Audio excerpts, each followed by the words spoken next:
Ayan, good morning mga kahimas. Magandang umaga ho mga kahimas. For today's vlog, meron tayong Toyota Innova 2020 model, diesel engine. Ayan. Ano-ano nga ba yung mga dapat ingatan sa Toyota Innova 2020 model? Ayan, pasensya na kayo kung maingay dahil sa kabila ay puro mekaniko. Nagkutono ng sasakyan, syempre tabing kalsada tayo, kaya maingay. Sa mga dapat ingatan sa 2020 model Toyota Innova, ayan,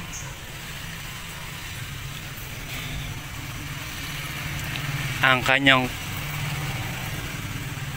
insulator.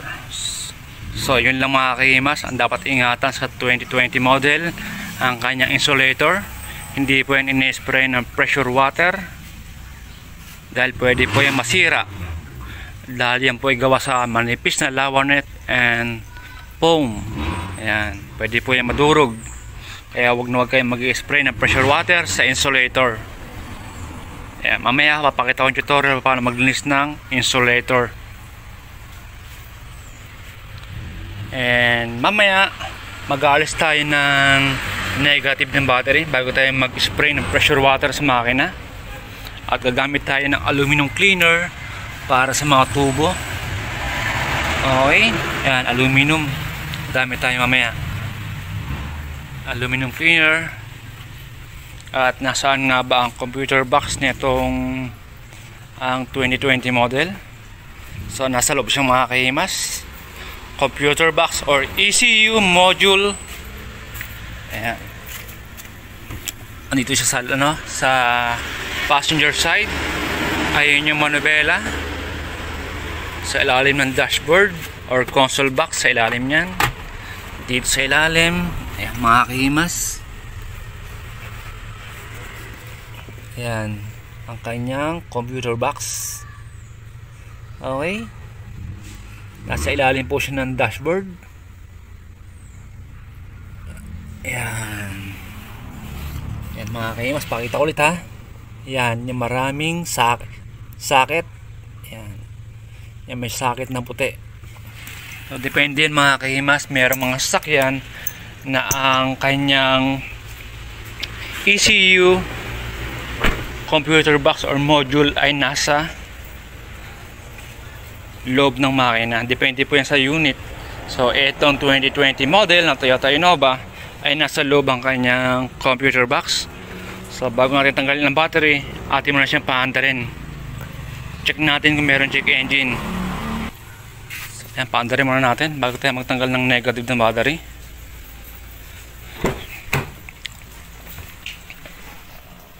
Ay, yan. So bago ang lahat, ayan, automatic transmission, kailangan naka-parking bago nyo paandarin. Okay, andarin natin. Ayan yung gauge, kahimas. First click, ayan, may sounds. So normal po yan na makita nyo ng check engine. Okay, yung pag-ilaw nya. So hanggat hindi pa naandar, so normal po yan. Ayan, paandaran natin. Kailangan mawala yan bago tayo magsagawa ng pag-check engine. So ayun mga kahimas, normal ang kanyang makina. So wala yung check engine. Okay, kailangan after nyo mag engine wash, ganyan pa rin yung kalabasan ng inyong isinagawang engine wash. Yan para sa mga baguhan. Okay, ayan.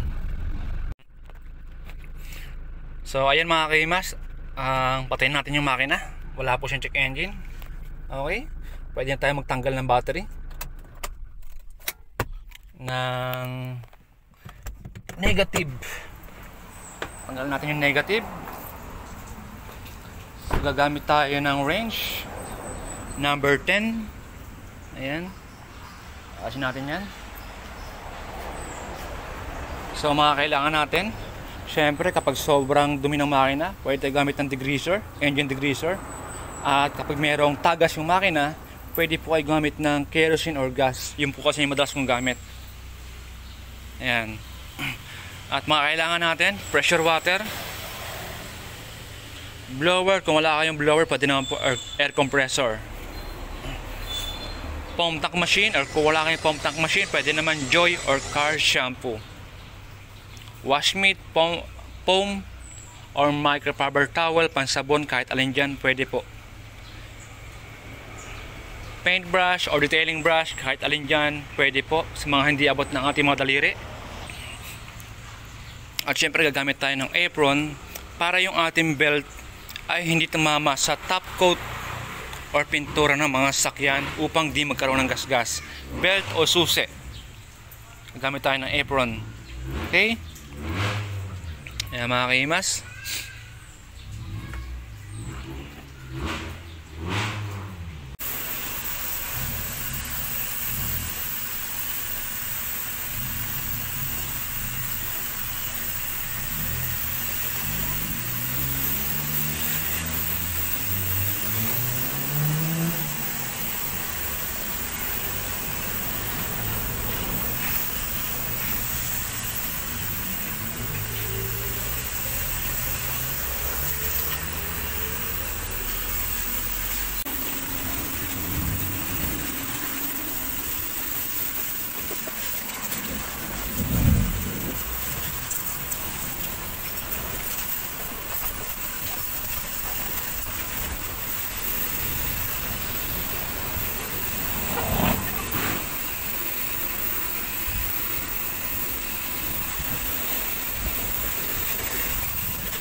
Ayan mga kaimas, gagamit tayo ng Joy. Ayan, timba. Ayan, meron tayong wash mitt, microfiber towel, pansabon, kahit alin nyo sa dalawa. At meron tayong brush, detailing brush or paint brush, pwede po yan. So, kailangan po lahat ng area ay masabon ng maayos, lahat po ng abot, at iwasan po ninyo na mahugot or maputol ang mga terminal socket or mga cable ay maputol.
Tayo mga kaimas, gamit tayo ng microfiber towel. Natin.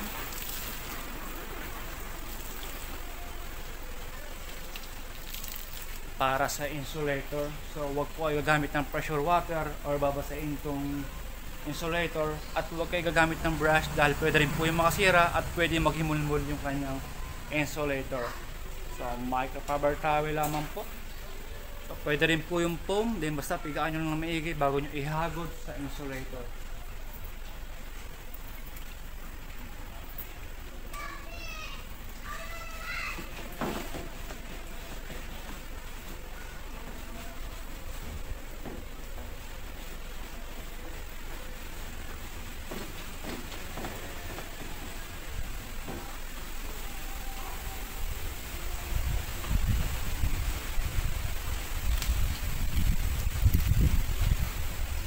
Mga kaimas, okay, sa ganoon lang mga kaimas, pwede nyo ulit hagurin ng basahan or microfiber towel yung insulator hanggat makuha yung dumi, then banlawan nyo lang ulit bago nyo ulit ihagod sa insulator. Okay, sana all.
Mga kahimas, gagamit tayo ng blower.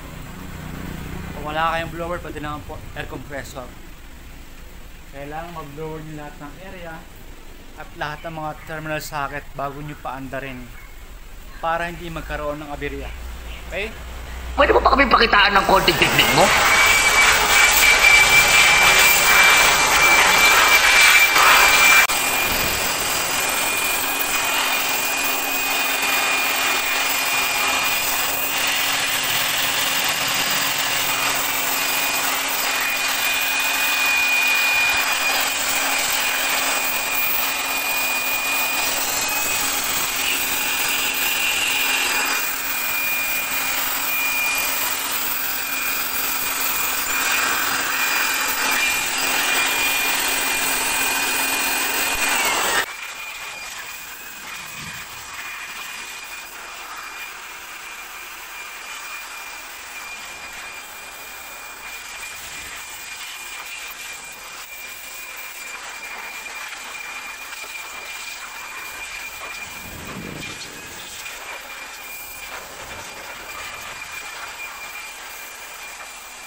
So ayun mga kahimas, okay na. Na-blower natin na maayos yung buong makina. Ayan, kinabit ko na rin yung negative battery. So tulad ng sabi ko kanina, ay kailangan na-blower nyo lahat ng mga terminal socket. Lahat ng mga terminal kailangan na-blower nyo na lahat. Ayan, mga sensor, socket sensor, lahat kailangan ma-blower nyo na maayos, o yung buong makina kailangan ma-blower nyo na maayos bago nyo paandarin. Okay? So paandarin naman natin siya. Check natin kung meron check engine.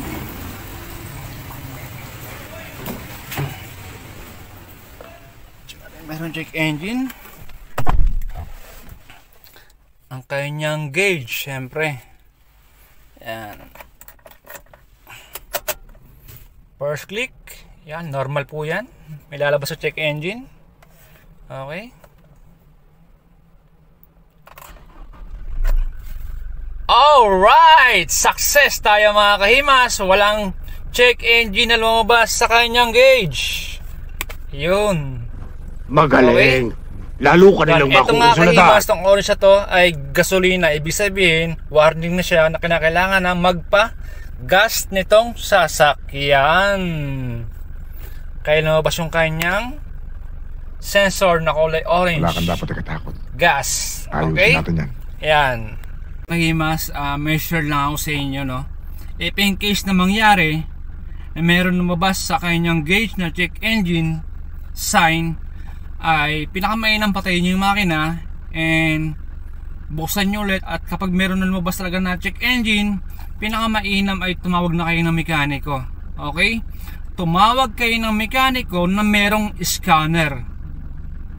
Bakit kanyo?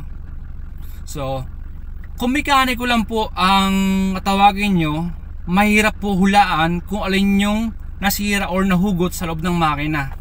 So iba pa rin po yung mekaniko na merong scanner. Kaya niya agad i-detect kung ano yung mga possible na pangyayari kung bakit may lumabas na check engine sa kanyang gauge. Okay? Kaya sinasabi ko sa inyo na kumuha kayo or tumawag kayo ng mekaniko na merong scanner. Okay? Bakit po kanyo nasabi yun? Kasi kung tatawag po kayo ng mekaniko na wala ang scanner, ano po yun? Hulaan niya lamang po, diba po? Eh paano ko po kung nahugot lang yung mga terminal socket, naputol lang yung cable? So paano po kung nag-decide yung mekaniko na walang scanner na ito yung sira? At bumili, tapos isinalpak, hindi naman pala yung sira. So doble gastos po, diba? Yun lang po, konting idea ko lang po sa inyo. Baka malay nyo, nahugot lang pala ng mga socket terminal kaya nagkaroon ng check engine. Yan, para sa mga baguhan, na-share ko lang po sa inyo. So katulad po ng una kong kaibigan na mekaniko, na ang sabi sa akin, ay hindi pwedeng basain ang kanyang alternator. Okay? Then yung mga napagtanong ako ng mga gumagawa ng alternator at mekaniko, ang sabi sa akin ay pwede yang basain. So tubig lang yan, kaya yang matuyo. Wag lang daw langis na tumulo sa alternator, dahil ang langis daw ay hindi po natutuyo. Yan, idea po para sa inyo, para sa mga gusto mag DIY, mag engine wash. Sana po makatulong ako lalo sa mga baguhang mga beginner na gusto mag engine wash yan. Mga kalimitan niya sa mga car wash owner ng mga baguhan, yung car wash boy ng mga baguhan na gusto mag ano yan. Comment down below at maaari nyo bisitahin ang aking YouTube channel for more tutorial. Kung magkakaroon kayo ng idea, syempre. So thank you for watching. Kita-kits tayo sa sunod na upload. Maraming salamat po sa inyong pagsubaybay ng aking YouTube channel and tutorial. So bye bye po. Kita-kits sa next upload. Bye bye po.